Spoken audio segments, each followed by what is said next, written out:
Okay.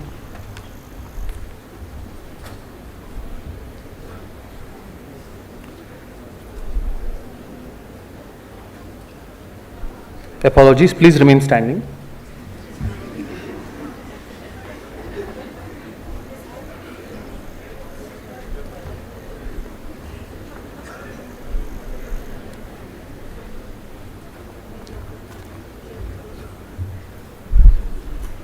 यहाँ रहेंगे sir?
Remain standing.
Silence.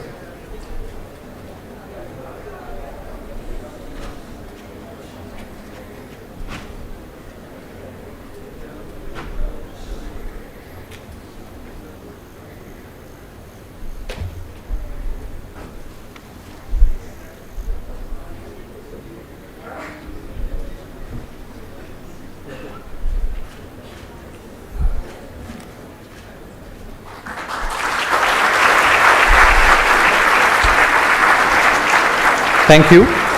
I also call upon our other honored dignitaries, Ms. Imani Pandey, Additional Secretary, DPIIT. and Professor V.K. Ahuja, Director, Indian Law Institute, to welcome Honorable Vice President.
It is our extreme honor and privilege to have the gracious presence of Honorable Vice President of India, Shri Jagdeep Dhankar ji, for today's ceremony.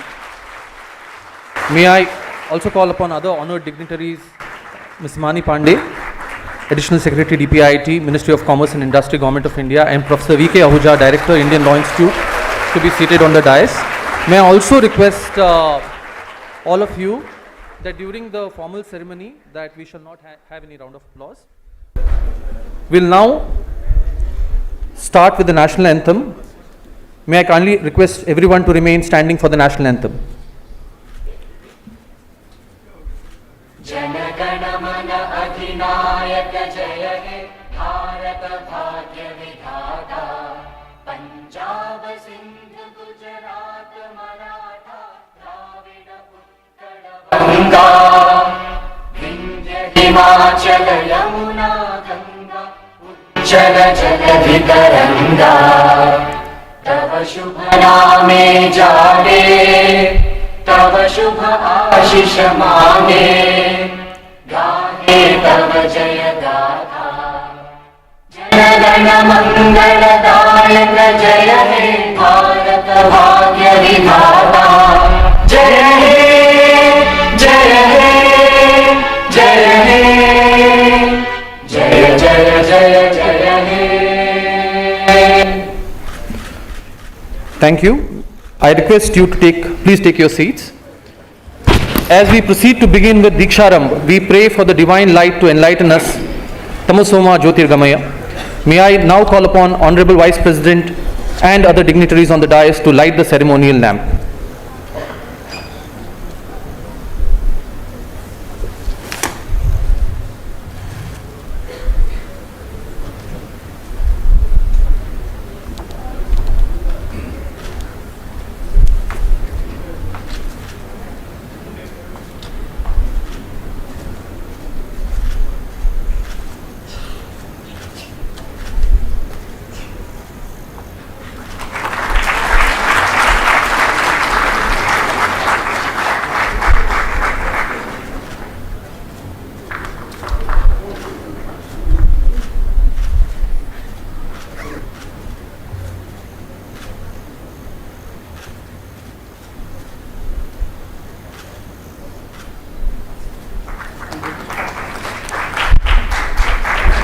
Registrar, ma'am. Yeah.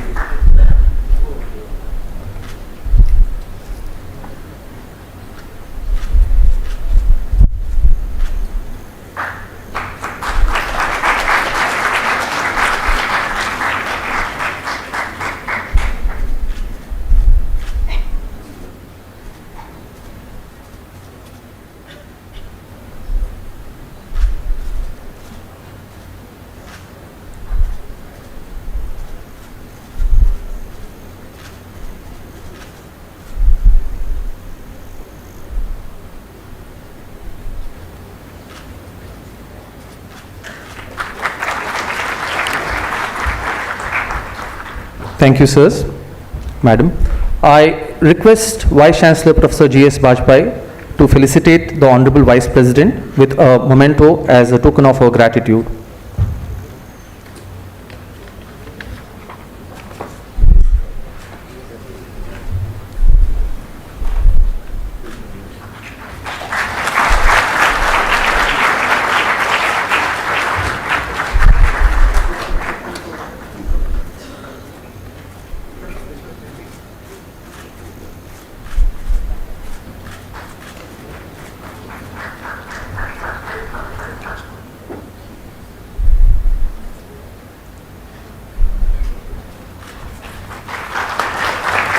Thank you, Professor Bajpai, sir.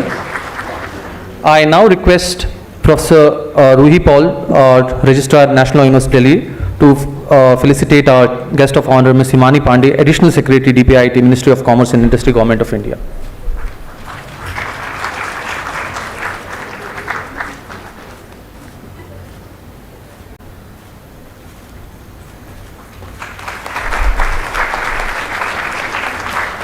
May I also kindly request Professor Bajpai to felicitate our guest of honor, Professor V.K. Ahuja, Director, Indian Law Institute, New Delhi.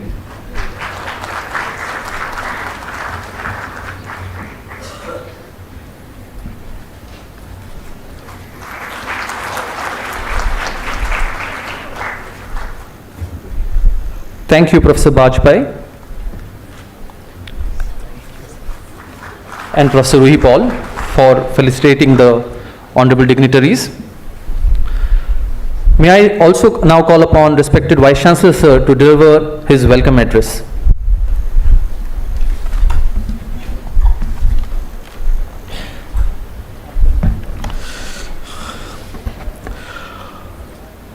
Namaskar.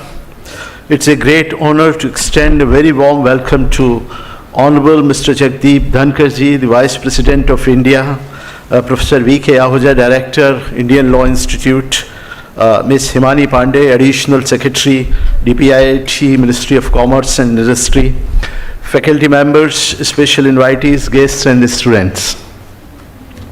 First and foremost, I express my deepest gratitude for the esteemed presence of Honorable Mr. Jagdeep Dhankarji, the Vice President of India. Sir, your unwavering dedication to the service of our nation stands as a beacon of inspiration to all of us. Your distinguished background in legal education and your profound contributions to the legal profession serve as a pillar of strength and motivation for the entire legal fraternity in our country. We are deeply honored and sincerely grateful to you, sir, for graciously sparing your valuable time today to inspire us today. It is with immense pleasure and pride that I stand before you today as we gather for the induction program of the first batch of WIPO NLUD IPO Joint Masters LL.M degree program on intellectual property law and management. The program enables aspiring individuals to build a career in the intellectual property area through a specialized master degree that is global in nature and cutting edge in its content and innovative in its teaching methods. While the degree granting institution is National Law University Delhi, this course has been jointly organized in collaboration with World Intellectual Property Organization, WIPO, a specialized agency of the United Nations, and the Office of the Controller General of Patents, Design and Trademarks under the Ministry of Commerce and Industry and Government of India. The uniqueness and exceptional quality of this program stand out in the academic realm. We are proud of NLU Delhi's role in advancing this initiative. We also extend our gratitude to WIPO for their partnership and support, which includes providing a scholarship to 5 students of Indian and foreign origin. Additionally, the fund's interest, Japan Industry Property Global, has contributed 3 scholarships for foreign nationals, further assisting the students from developing and least developed countries, particularly from the Indian Ocean region.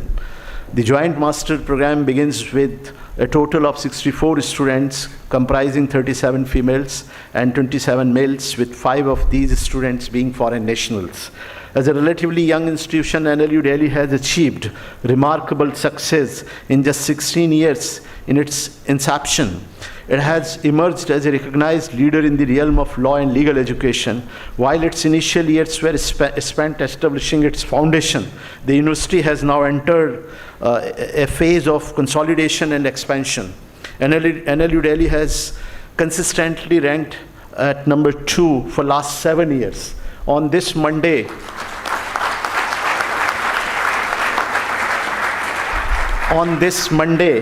when the Ministry of Education, Government of India, Union Minister for Education released the ranking for all law school in Bharat Mandapam, this university for the 7th time ranked at number 2. We have been able to sustain that excellence in the framework of NERF ranking amongst thousands of law teaching institutions in the country. As a part of our ongoing effort, we have been involved in the creation of a range of impactful outcomes. NLU Delhi centers have been working excellently to contribute to research and policy work. For example, NLU Delhi, through the Committee on Reforms in Criminal Law, spearheaded the recent criminal law reforms in India. Incidentally, I had the very good fortune of serving as the convener of that committee. It is heartening to note that several progressive provisions in the acts, in 3 acts, recently passed in the Parliament were inspired from the committee's recommendations. Each of these efforts reflect our commitment to fostering positive changes and exemplifies the proactive role NLU Delhi plays in shaping the legal landscape for the greater good. I believe the ultimate measure of success of any institution is the success of students. 9 of our students were recently awarded the prestigious Erasmus Plus scholarship, enabling them to participate in semester-long exchange at various European universities. Our students have also achieved remarkable success in various competitive examinations. Every year, a section of students compete for judicial services and civil services and have come out with flying colors. Their success is a testament not only of their exceptional academic abilities, but also their unwavering perseverance and a steadfast commitment to their professional and career goals. Our students have also performed impressively in international moot court and alternative dispute resolution competitions. NLU Delhi student team achieved notable success at various prestigious moot court competitions. At 65 Philip Jessup International Moot Court Competition, India qualifying rounds, NLU Delhi students distinguished themselves at runner-up level and secured the Best Memorial Award. Emphasizing our commitment to inclusivity, NLU Delhi has launched Saksham, which is an academic support policy with 2 tracks, a general track for all students needing help and a special track for those requiring accommodation due to disabilities and all other problems.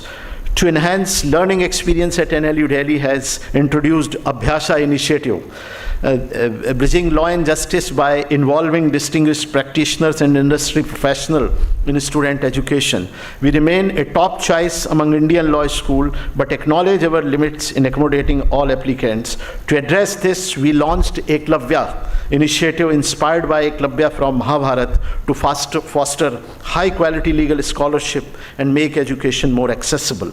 We are committed to building academic and research collaboration through programs like International Visitors Program and National Scholars in Residence Program, which enrich our academic environment. University is committed to advancing research and recognizing excellence through new Utkarsh scheme, which awards monetary honorarium to each published research paper by the faculty, staff, and students. We are pleased to confer these inaugural awards today. Additionally, the S.K. Malik Chair on Access to Justice, funded by Vishwanath and Santosh Bakshi Charitable Trust, and IPR Chair has been established to further research and innovation. We also introduced the Professor of Practice role to bridge the industry and academia gap. Furthermore, the Akshar is another initiative that NLU Delhi students are supposed to undertake, where they publish Scopus indexed Web of Science-based paper to receive recognition and honorarium. NLU Delhi strengthened its global presence by intensifying international collaborations over the past year. We signed MOU with prestigious institutions such as SOAS UK, University of Melbourne, University of Waikato, New Zealand, and Mykolas University. Our growing global profile is further highlighted by visits from leading institutions of the world to this place for strengthening our academic ties with them. I'm pleased to announce that thanks to the collective efforts of our university community, we have secured finances from Delhi government to build our additional campus of 7 crore. As we embark on this journey, new chapter of our academic journey, I convey my good wishes to the newly joining with. As a parting thought in the end, I believe that this may further, and here since the gracious presence of Honorable Vice President of India is there and his office can be a great help to us, it is high time that the Ministry of Education in India considers converting National Law University Delhi into a central law university.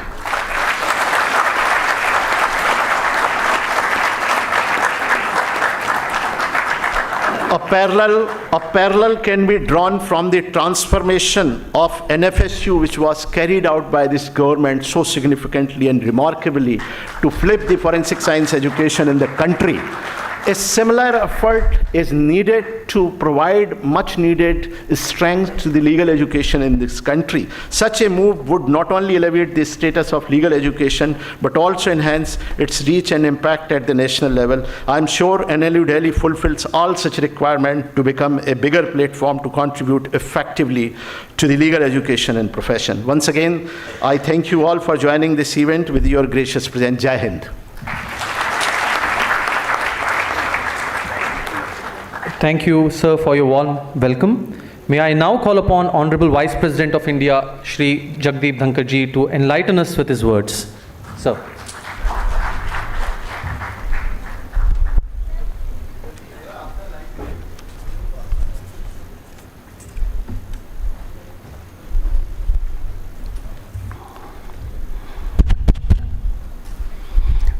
Warm good morning to all of you. Professor Dr. G.S. Vajpayee, Vice Chancellor, National Law University, Delhi. In his address, he has given out everything which I need to know and inspired and motivated everyone. And accolades have come to this place so repeatedly. Congratulations to him, members of the faculty, members of the staff, and dear students, for making your university proud.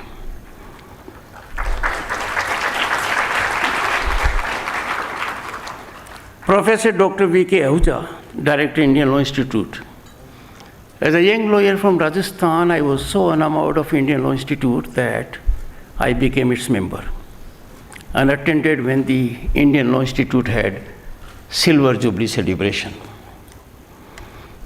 Let me give a small anecdote. There was a suave lady sitting next to me, and we were having a serious conference on Silver Jubilee celebration. The lady sought pen from me. I said, "Why do you come to such a serious program without a pen?" I had the good fortune to appear before the lady in Supreme Court. She became a Supreme Court judge. So moral of the story is, if you seek pen from a good person, you rise.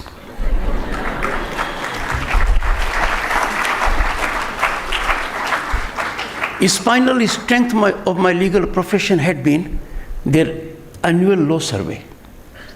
Remarkably thought-provoking. You will not have to read Keshwan and Bharti. No, you can read Indian Law Institute Annual Journal of Law. Their towers, I hope you still do? Yeah. Absolutely. A great asset. You can monetize time, yet be fully updated about precedent law emanating from the Indian Supreme Court that for each case gets very voluminous. So they come handy. Srimati Himani Pandey handles, as an IAS officer, very important issues in the ministry, Government of India, which is galloping to secure for us Viksit Bharat at 2047. and IPR is one of her forte, also her brief. We have boys and girls, distinguished people in the audience. Jayashree Wattal, visiting professor and an IAS officer of 1978 batch. Her husband is also known, Mr. Wattal. Dr. Pushpender Rai, another IAS officer, senior to Jayashree ji by 1 year, 1977 batch, and former director, World Intellectual Property Organization, international IP advisor, which means he is in the right company. Where he has reached, many of you will certainly reach and reach higher. I have no doubt about it. Members of the faculty are very distinguished one and dear friends. Let me first tell you about me a little bit which you do not know. I started my career in 1979, the year I was married. The year I was married is relevant because when you get into legal profession, you have to keep company of the jealous mistress. I pampered and kept a good company of the jealous mistress for 4 decades, and 3 decades and above being a senior advocate. But it was a good fortune on 20th of July 2019, the day Neil Armstrong landed on moon 50 years ago in 2019, that I was appointed by a warrant. Warrant for a lawyer, you can understand, is a draconian word. Warrant signed by the then President Ramnath Kovind, appointing me as Governor of State of West Bengal. Travesty of justice was complete for me. Jealous mistress was gone because it was my wife's birthday also, 20th of July. It is with great optimism and confidence that I address you today. Most of it has been generated in last few minutes I have spent on the campus and having looked at your vibrant faces. Let me tell you, those are the back benches. You are not backbenchers. You just happen to be sitting on the back bench. And therefore my greetings and salutations to you. You are as important as those who are in the front bench, if not more.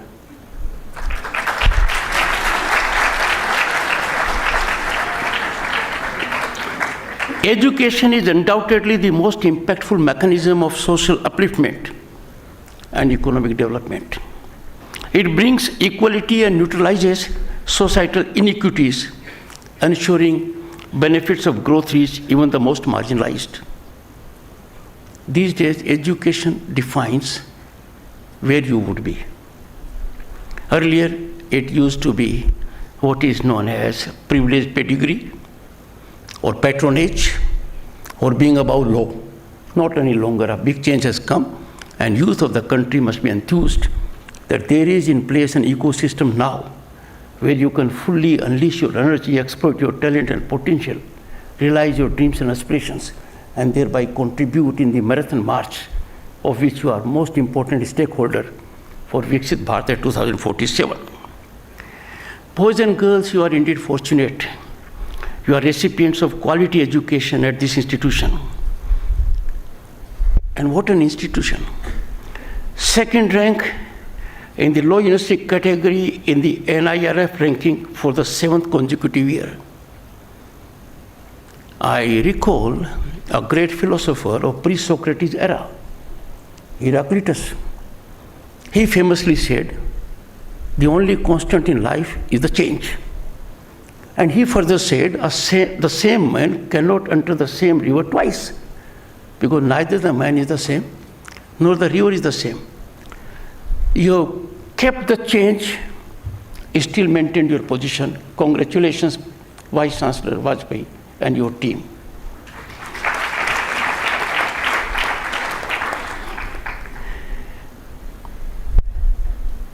I am further delighted because of this orientation program, for 2 reasons. One, reflected already by the learned Vice Chancellor. Secondly, at a global benchmark, you are part of, I think, 10 or 11 such programs, which means you are ahead of others, ahead of times, to take India ahead of other nations.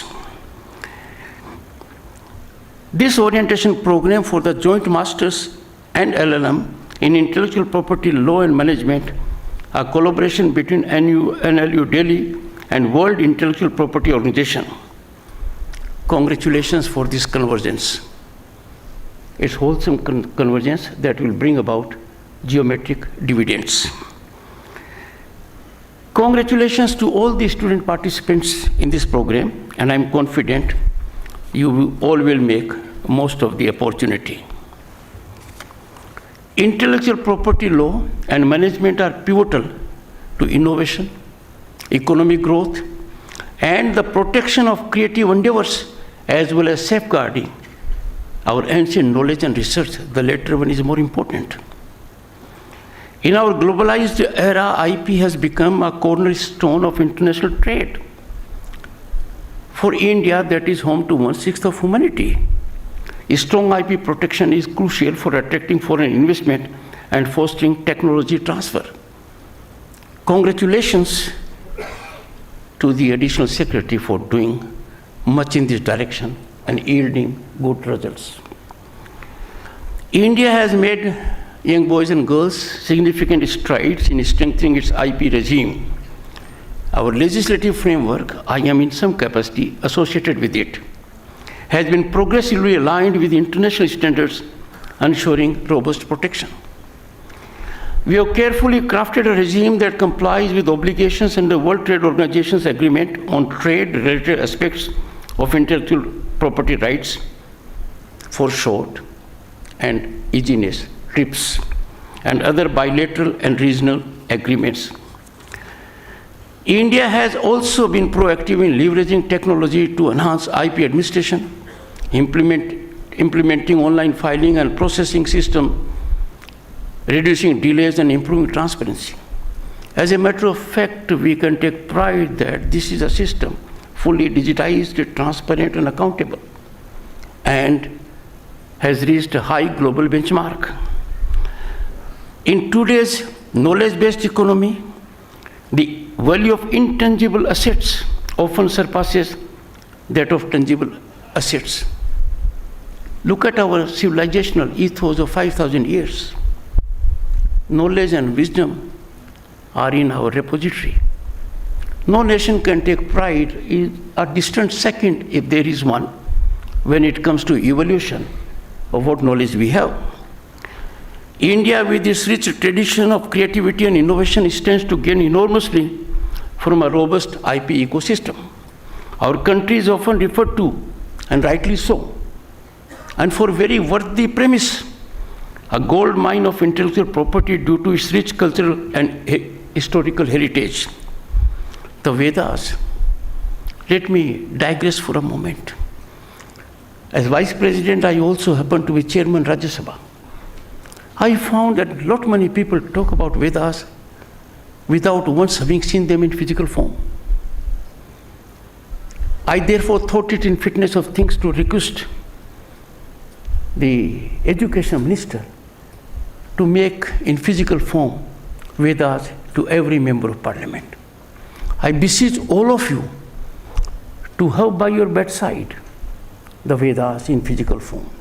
And trust me, you will find solution to everything, and you will get enriched day by day. Friends, the Vedas, ancient scriptures forming the foundation of Indian philosophy, spirituality, and sciences, are prime examples of this intellectual treasure. These texts in Vedas, and many more others also, encompass a vast array of concepts ranging from mathematics and astronomy to medicine and architecture, offering insights still relevant today. Aryabhat, Vishwakarma, look at the kind of treasure we have. That is our intellectual property. That is the intellectual property we need to monetize, preserve, sustain, and disseminate. It will create wealth for us. India's traditional practices such as Ayurveda and yoga have gained global recognition, demonstrating the potential for commercialization of these ancient ideas. Imagine a country like ours where Ayurveda is there. We didn't have Ayush ministry. It was only in last 10 years we had one. And no one globally knew what yoga is till the Indian Prime Minister went to United Nations, made a clarion call. Widest acceptability was there by largest number of nations, and we have June 21 now all over the globe. Yoga Day. Even India's diverse folklore. Go to any part. I had the good fortune to be chairman of the Eastern Zone Cultural Center by virtue of being Governor State of West Bengal, covering about 10 states on the eastern part of the country. Never imagined, could never dream the kind of richness was there in art, folk, paintings, music, instrumentation. So these forms, cultural expressions can potentially contribute to its intellectual property landscape. You can do it. You just have to look around. Grab the opportunity, monetize it. You'll be doing for yourself, for the nation, and also for the world. And these foster creativity and originality, and they emanate from land of Bharat. India's thriving innovation ecosystem has helped the country buck the global trend of diminished IP activity and show rises in patents, trademarks, designs, and geographical indicators.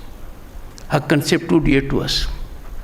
Go to any district of the country, you will find geographical indicators. Go to any part of Bharat, you will find cuisine which is so specific, which can get global. You can do it. Each one of you has the potential by your training, particularly in IP, intellectual property aspects. You can do it.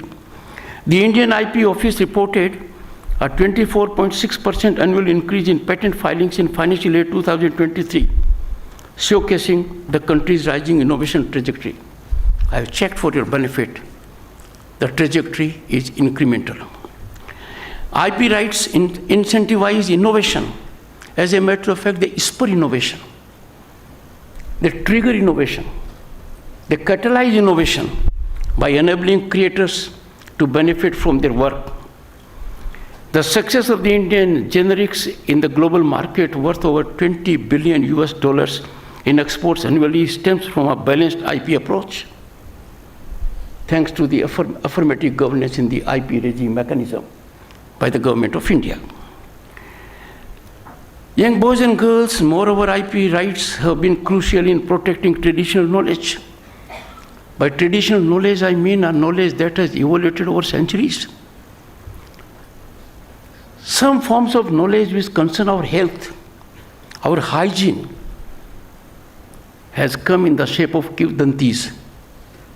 By word of mouth, passed from one nani to another nani, from one dadi to another dadi. This came quite to the advantage of the nation even during COVID also. You have to secure it so that it remains ours, not for our benefit alone, but for the benefit of the world at large.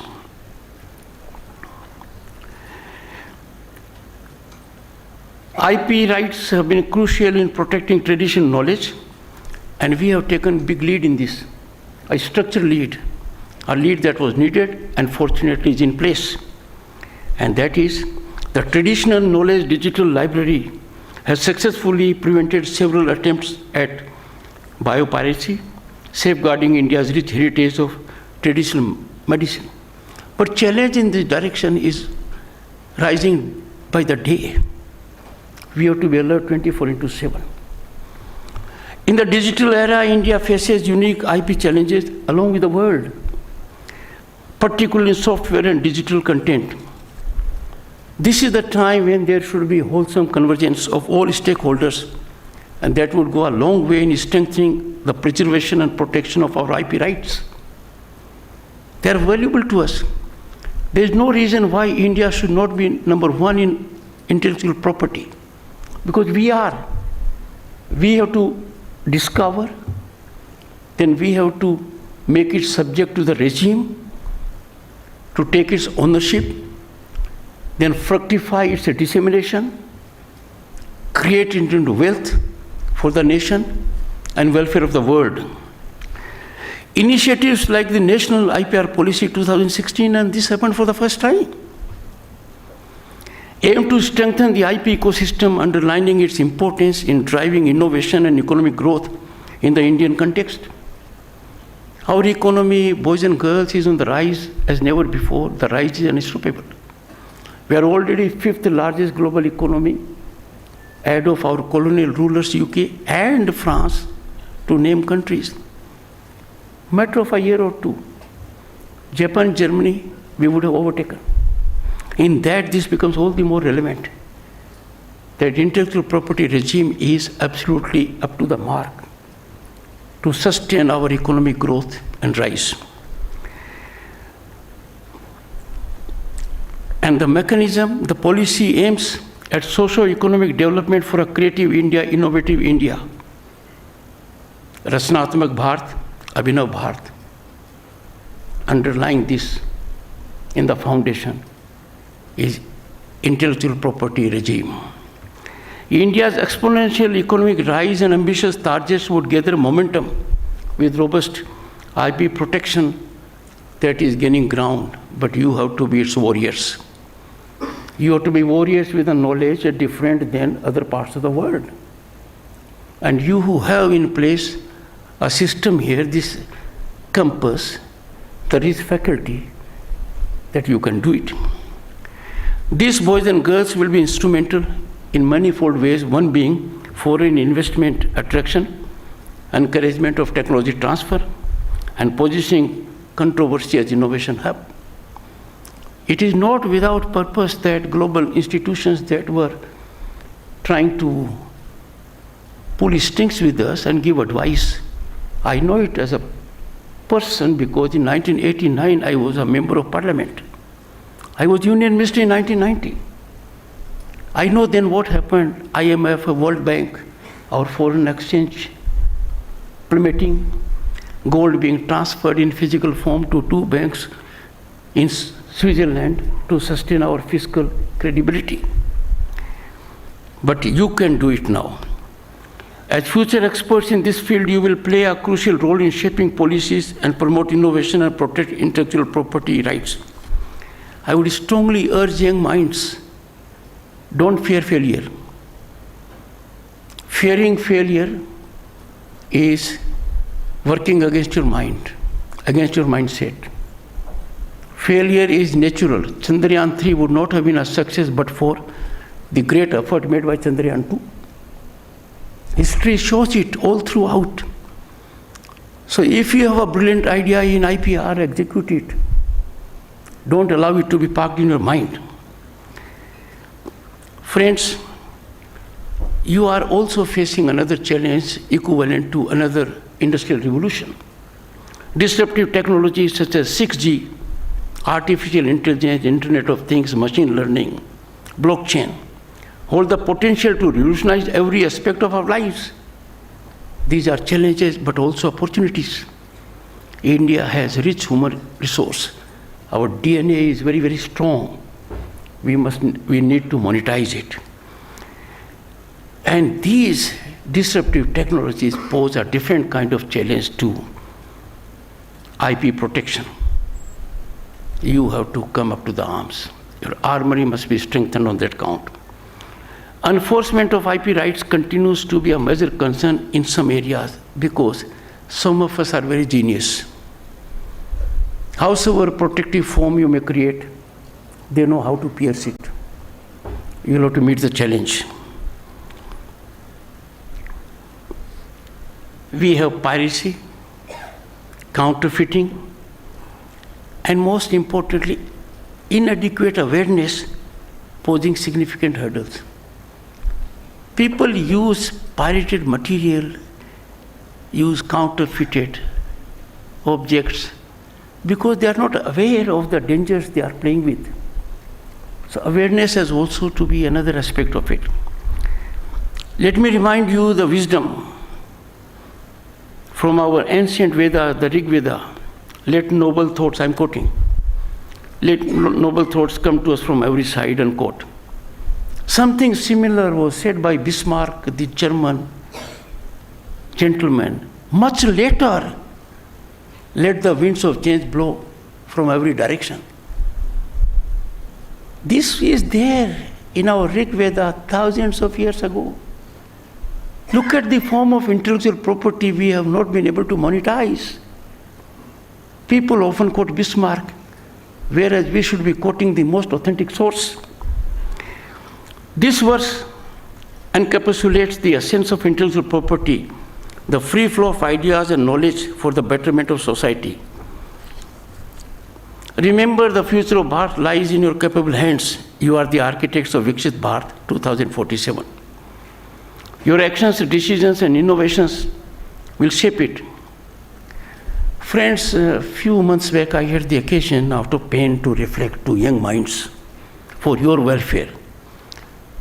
Now I find soothing that extravaganza of coaching centers advertisements all over the newspaper, page 1, page 2, page 3. Putting boys and girls who made it, and same faces being used by multiple organizations. Advertisement, look at the extravaganza, the cost, every penny of that advertisement has come from those young boys and girls who are in pursuit of securing a future for themselves. Time has come. Let us be out of the silo of seductive civil service jobs. No longer. Why should we in that silo? We know the opportunities are limited. We have to look away and find there are enormous vistas of opportunities, far more lucrative, that enable you to contribute massively. And this can happen in disruptive technologies, it can happen in space, it can happen in the ocean blue economy. You just have to look around and you'll find it was rightly been said by the International Monetary Fund. India is a favorite destination of investment and opportunity. Well, we are already here. We need to grab them. I call upon the youth, the most vital stakeholders in sustaining growth and nurturing democratic values, to optimally contribute, ever keeping nation first above all. Under no situation we can relegate nation first concept to the second category. Here I seek your assistance and I beseech you. Our youth must equally rebuff and utilize forces that keep partisan or self-interest above that of our nation. We cannot allow it. It happens, it is at the cost of our rise. You are law students, I will leave two thoughts with you. One, scratch your brains and find out. Jurisdiction of institution is defined by the Indian Constitution, be it legislature, be it executive, be it judiciary. Jurisdiction of courts is decided. Look around the globe, look the Supreme Court in the US, the highest court in the UK or other formats. Has there been so motu cognizance even once? Has a remedy been created beyond what is provided in the Constitution? Constitution provides original jurisdiction, appellate jurisdiction. It provides review also. But we have curative. If you do not focus on these nuances, I wonder who shall do it. Think about it.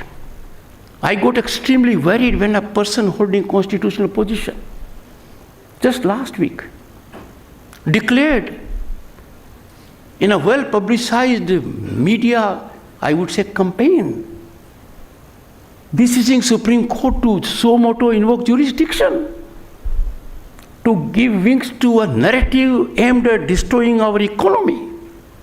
You have to think about it.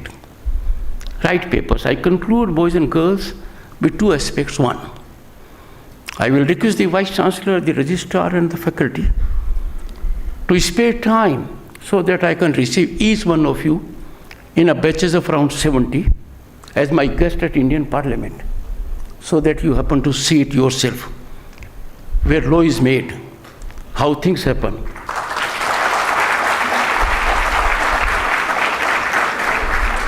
And going by your present strength, 10 batches should be good enough, am I right? I'll spend time with each of the batches. Number 2, I'm also president of Indian Council of World Affairs, an organization that keeps in touch with global trends. An MOU will be signed between Indian Council of World Affairs and this prestigious university, National Law University, Delhi.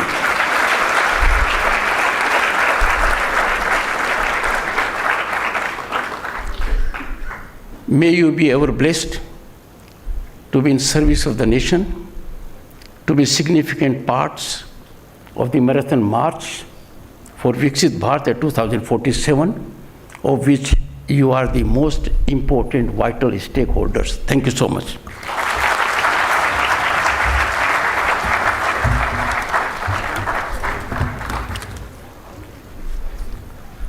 I would once again like to thank you, Honorable Vice President, sir, for gracing this event with your presence and for your inspiring thoughts.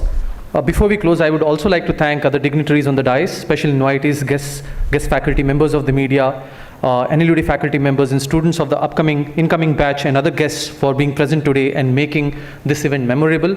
Many thanks to the organizing team in NLU Delhi and Delhi Police and the Honorable Vice President Secretariat. Now, may we now stand for the national anthem, please?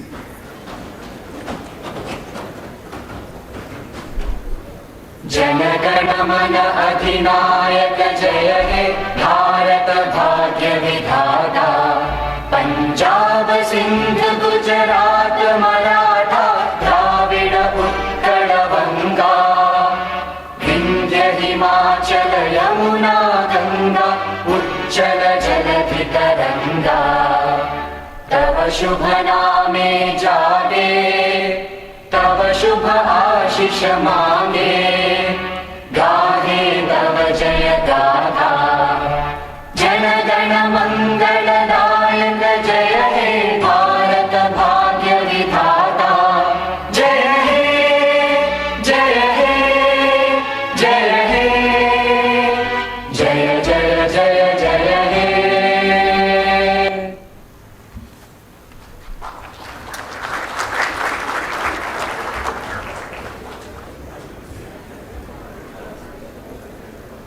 So we'll be connected. Sure, we'll be connected.